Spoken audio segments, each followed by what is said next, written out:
Your Excellency, Dr. Jaishankar, Minister of External Affairs of India, friends from the media.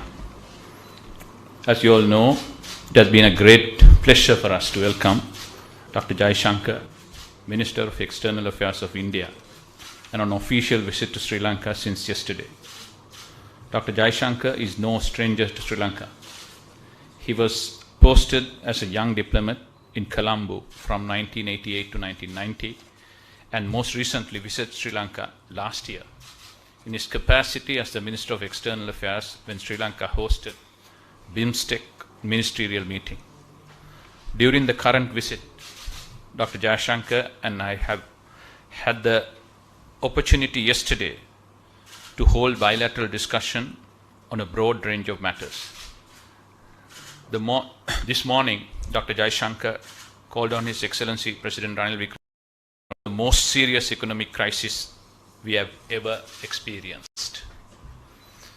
It is no exaggeration to say that it was for the most part due to the enormous support amounting to $4 billion worth of credit line provided by India for the import of essential goods as well as other in-kind humanitarian assistance that we were able to regain some measure of economic and financial stability.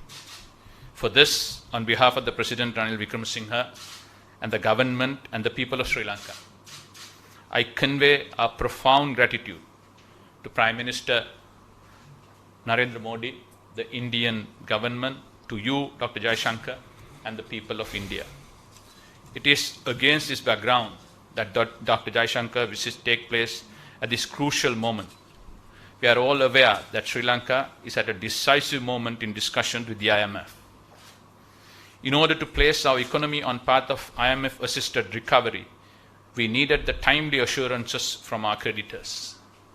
Once again, India has extended its hand in support of the first country to officially back our debt restructuring program by conveying financial assurances to the International Monetary Fund. Dr. Jaishankar, we are profoundly grateful to India for once again demonstrating your confidence in and solidarity with Sri Lanka.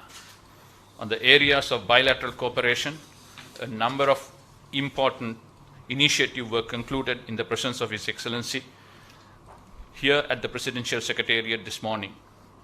This includes signing off an MOU on Indian grant assistance for implementation of high-impact community development projects, which mainly focuses on socio-economic development infrastructure in education, health, and community development sectors.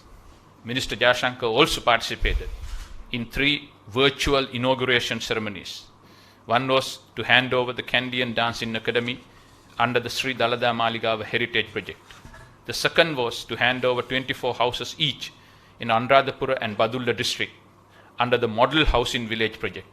And the third virtual opening was to hand over 300 houses under Phase 3 of Indian Housing Project, 100 houses in each in Kandy, Nuwara and Galle district.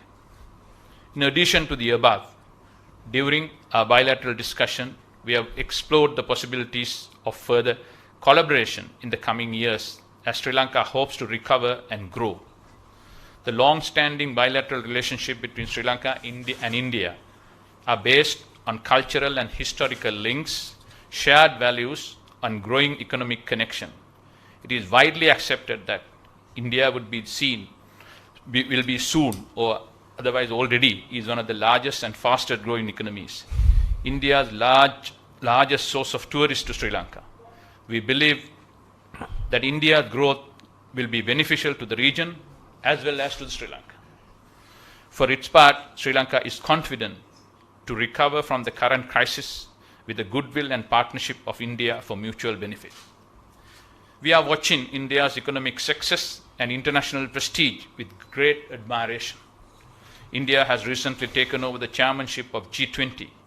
We have noticed with respect also the intellectual impetus in favor of the global south that Prime Minister Modi and yourself, Dr. Jaishankar, personally have infused into the international agendas.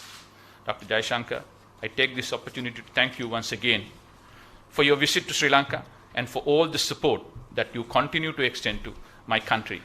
I now give the floor to Honorable Minister Dr. Jaishankar. Thank you. Your Excellency, President of Sri Lanka, Mr. Ranil Wickremesinghe, Your Excellency, Foreign Minister Ali Sabri, friends of the media, dear colleagues.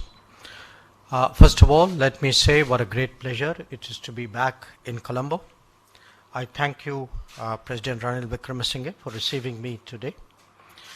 We've had a very good discussion that follows up on my meeting with my counterpart and other Sri Lankan ministers yesterday evening.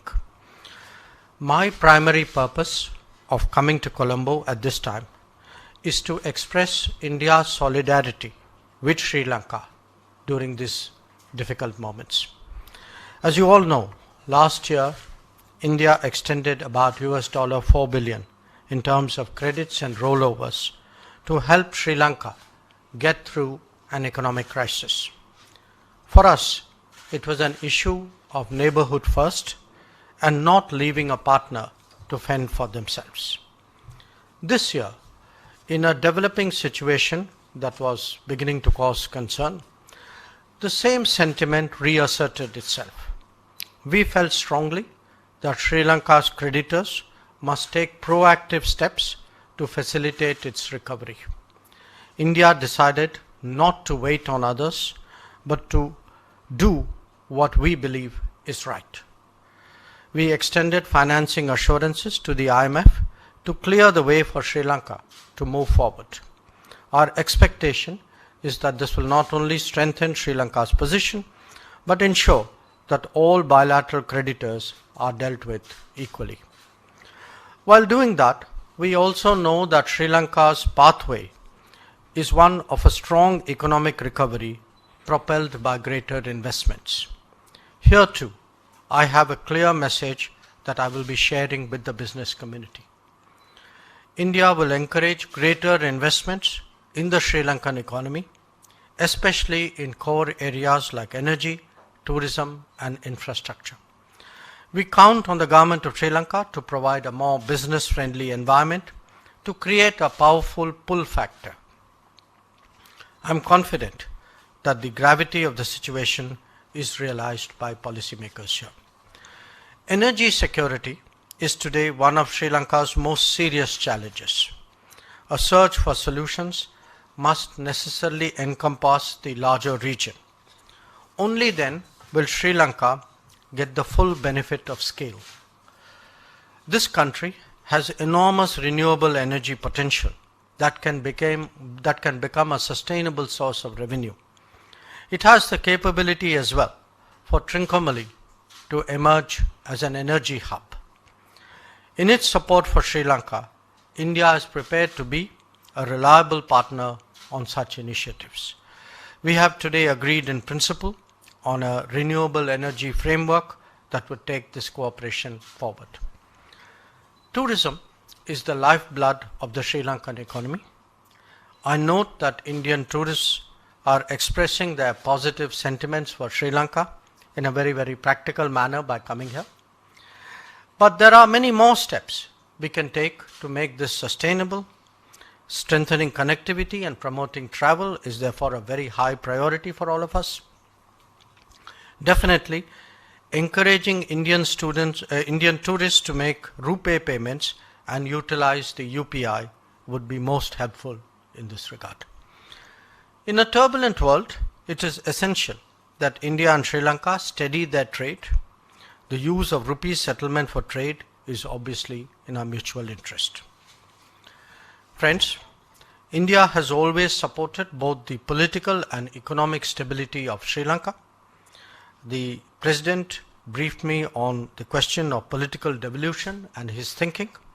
I shared with him our considered view that the full implementation of the 13th Amendment and early conduct of provincial elections are critical in this regard.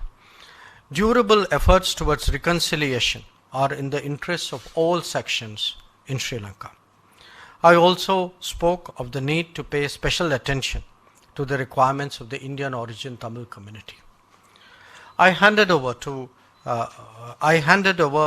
Prime Minister Narendra Modi's invitation to President Ranil Wickremesinghe to visit India at an early date to discuss how our partnership can facilitate Sri Lanka's strong recovery.